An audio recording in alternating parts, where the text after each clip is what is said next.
So it's Friday the 3rd of July. I have entered what have I entered? The Peak District Ultra Challenge 100 kilometre race for Saturday the 4th of July.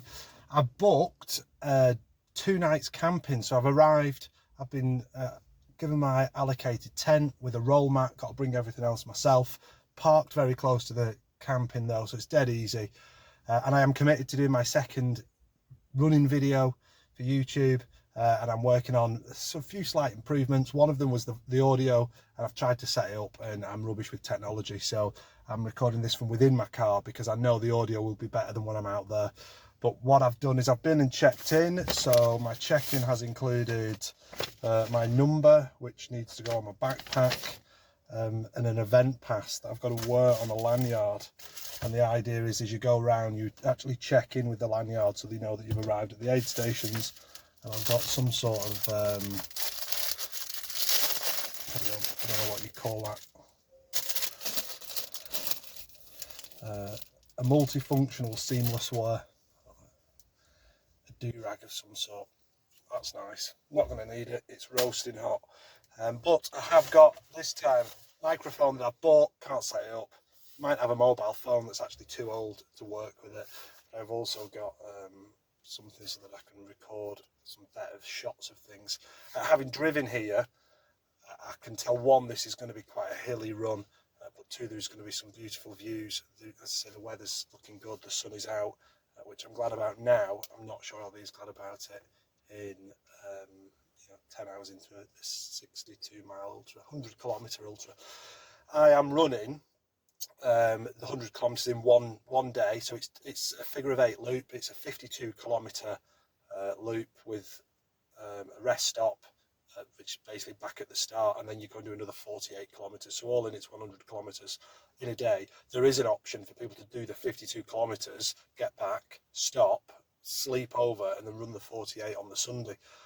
Which to me sounds even worse than the 100 kilometres in a day. The idea that I've got to go and sleep and rest and try and let my body recover to then go out and do it again is crazy. So I'm going to just go out and do it all in one go. I have no idea how long it'll take me. I did rat race the wall 3 weeks ago, 70 mile, but relatively flat compared to this, I think. And I did that in 15.5 hours.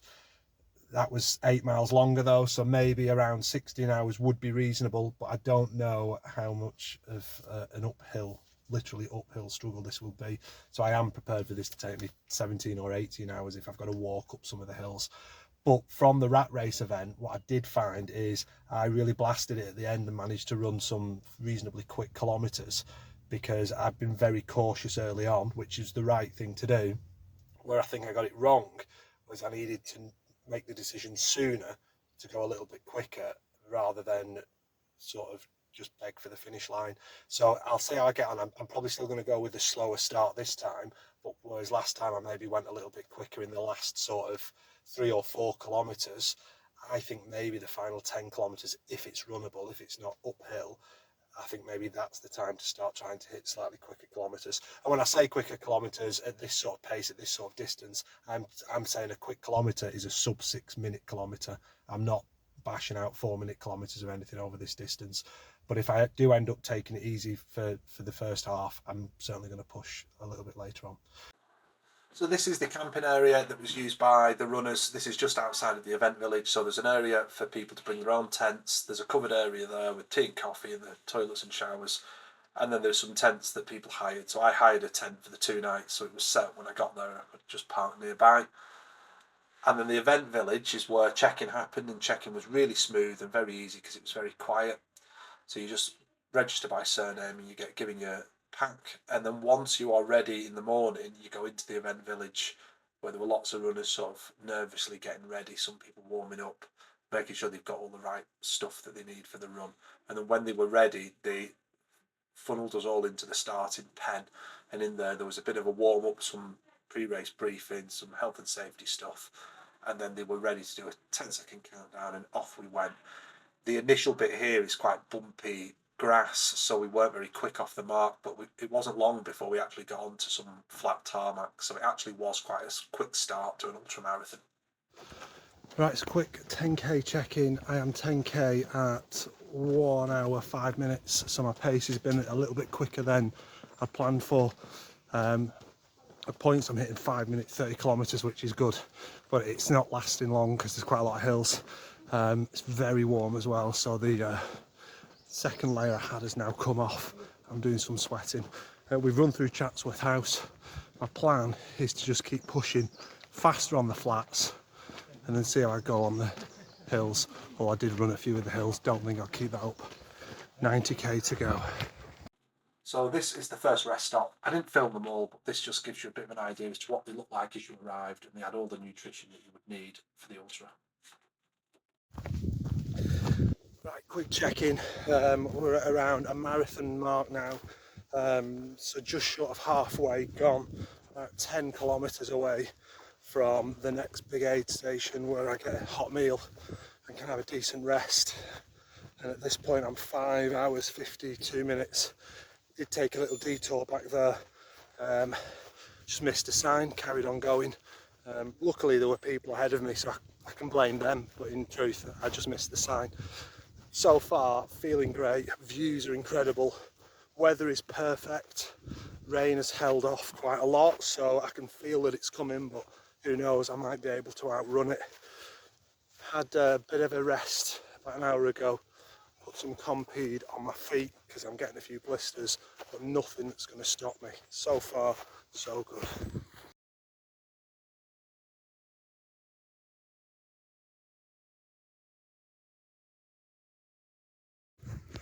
So the run is going incredible, but fairly slow pace, and I feel like I should show why it is a fairly slow pace, because most of the ground is bumpy, rocks everywhere, done hills. It's been incredible, but it's certainly not somewhere where you can run some quick kilometres.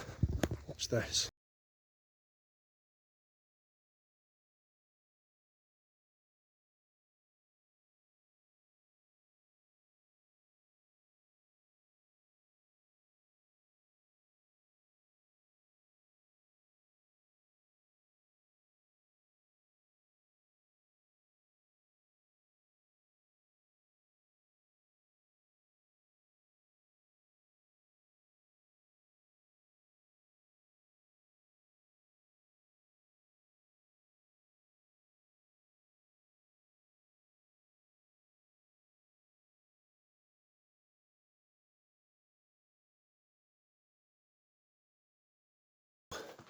I have just walked up an incredibly steep hill, and it has made me sweat and I am exhausted. The only problem is I played a bit of a game with my water, so I filled up 2 litres of water with energy stuff, but I can't drink it all because the energy stuff would make me sick if I have it all in one go. I've got to nurse my way to the 52 kilometre mark, which is going to be close to 54k for me actually. But yeah, 52 kilometres I think is when the rest stop is, and that's when I can get some more nutrition and more importantly get some water. I am, according to the checkpoint markers, officially at 46 kilometres. There we are. My watch is saying 48 kilometres, but I forgot that at the last checkpoint I was treating myself and I put in a bag some fudge. So where I was feeling all down and sorry for myself, I've got that, and I've got about, I don't know, 6 or 7 kilometres to the next checkpoint, something like that. I've just got to survive, because then I get a hot meal and I can start afresh and do the second hour off. Can't wait. So when I know that there is a rest somewhere in the near future, I always find I can increase the pace a bit. So I filmed this just to show you really how challenging the terrain was, even when it was flat, due to how popular the area was. So this was a lovely little flat on the way to what was the start line and the finish line and the midway point for the rest stop. But I had to dodge around dog walkers, people feeding the ducks, families having a nice day out. And this is the approach to the halfway point rest stop. It's also the approach to the finish line, which I didn't get because it was too dark and I was too tired. But in there you get hot food and they set you off for another loop. So going's good. The Pace is varying based on what the ground is looking like. This is what we're on at the minute, which is not easy on the ankles, so I am maintaining cautious optimism that this won't last too long and then I can find some solid ground to get moving on again. There we are, done it. I have passed the marker that every ultramarathon runner looks forward to. It is not necessarily a 58-kilometre marker. It is basically the marker that means there's around 42 kilometres left, which is roughly a marathon, which, given that I can run ultramarathons, how hard can one marathon be? So far, things are looking good. Lovely shaded area, it's nice and cool, not too hot, not too cold. Can't feel any rain. There had been a little bit of splitting earlier on, but if it's happening now, I'm sheltered from it anyway. So for the next few kilometres, if it keeps up like this, I'm going to get a few miles behind me, not far off an aid station, but I won't be spending long in there because I feel like I've got a bit of energy to burn. This is an exciting bit. Look at this. I feel as if I'm in Jurassic Park. I'm going to film my way up this and hope that I don't fall over or drop the phone.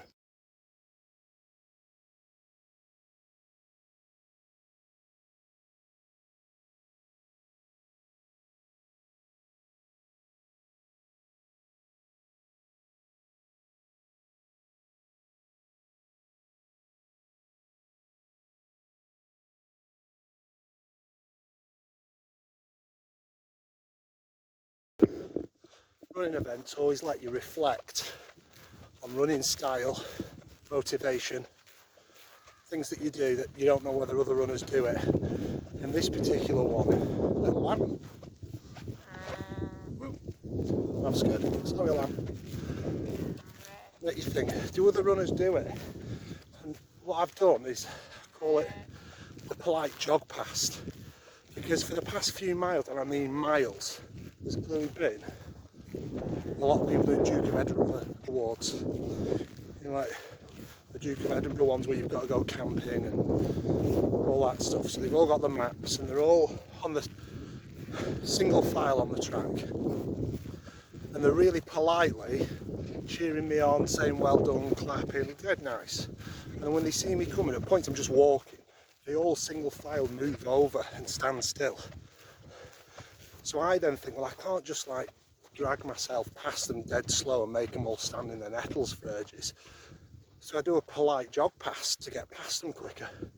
And then within 10 seconds, there's another Duke of Edinburgh group that do the exact same thing. So for miles, I've just politely jogged past people on terrain that I can barely walk on, just because I'm too polite to walk, because I feel tight if they have to stand there and wait. I don't know if anyone else does that though. Nice little farm to walk through. A little bit of rain, which I'm quite thankful for at this point, cool me down. Earlier we had the uphill run because there were people watching us. So there was a bit where it was nice road, uphill, obviously a bit that I would want to walk. Oh, what is this? Look at this. Let me get that in. In fact, you know what, I'm gonna zoom in on that. Don't know, it looks like it's Mary and Joseph.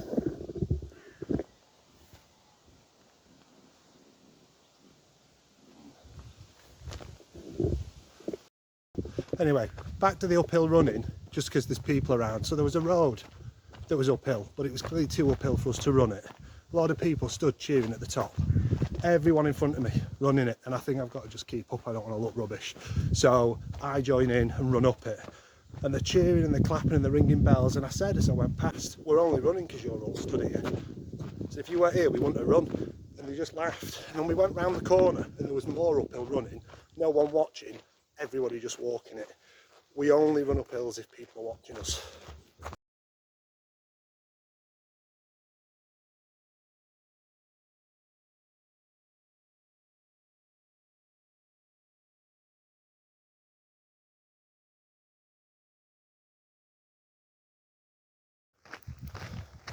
So I pushed on quite a bit, finally found some flat trail, and it went on for some time, so I managed to run some decent kilometres, sub 7 minutes on quite a few. It's put me now at where I'm about 78 kilometres in, 22 to go. I think it does go uphill again soon though. But I just thought the sun's out. It's about 7:30 p.m. Sun is out. It's looking beautiful. This is the view for the run. So during this run, I've listened to music for quite a lot of it. I had to put my headphones on charge for a bit. Listened to a bit of Noah James, Johnny Cash.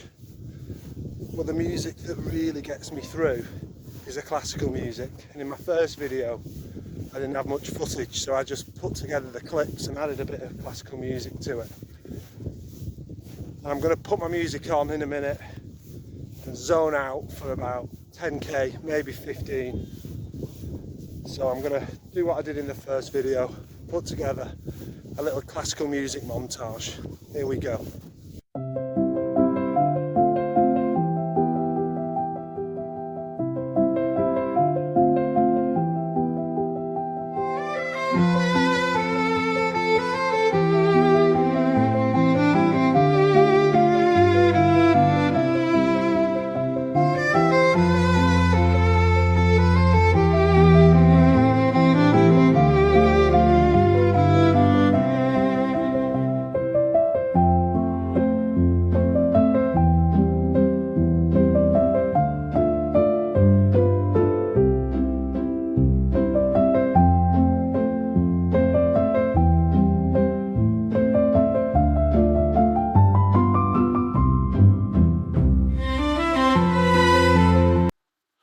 So I didn't get a huge amount of footage of me heading to the finish line, but I did run it in around 16.5 hours.